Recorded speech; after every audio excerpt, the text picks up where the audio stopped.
According to the federal officials on Sunday, the man believed to be responsible for the Christmas Day bombing that tore through downtown Nashville blew himself up in the explosion and appears to have acted alone. Investigators used DNA and other evidence to link 63-year-old Anthony Quinn Warner to the explosion, but have not determined a motive.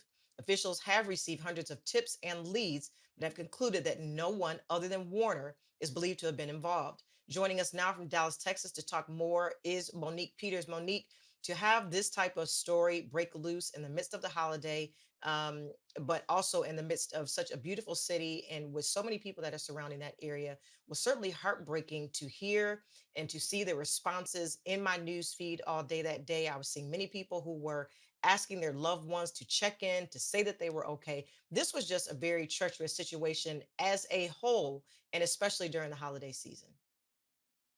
It really was. And if 2020 hasn't already brought us enough, we wake up Christmas morning to this, which is extremely sad. Thank goodness that nobody was killed in this blast. There were three people injured. And I want to pay special attention to the six officers that rushed to help people evacuate the buildings.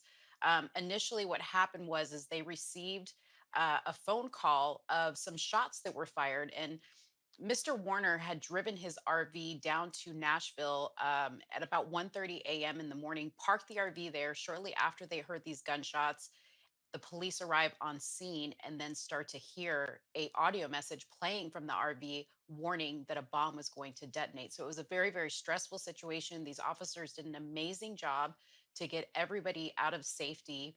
And yeah, I mean, it could have been so much worse, Nietzsche, and I'm thankful that it wasn't. I agree with you there, Monique, as far as it pertains to the officers that had a quick response to this, certainly putting their own lives in danger at this moment.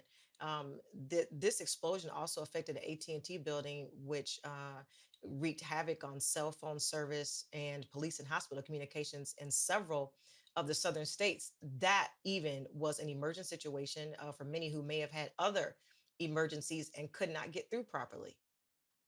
Yes, and not only were the cell phone services down that were attached to AT&T, but also 911 was also impacted. So one of the concerns is while we don't know the exact motive of why Mr. Warner did this, one of the concerns is that this was a test on the infrastructure or an attack on our infrastructure, maybe to test it to see, what the result would be, how quickly we would respond. There's a lot of speculation revolving around the reason why this was done. It also could be just as simple as Mr. Warner, wanted to end his life, did it in this way, but there's just a lot of information that doesn't quite add up yet. And FBI and local authorities are working to kind of go through all of the leads that they're getting right now and information, and making sure.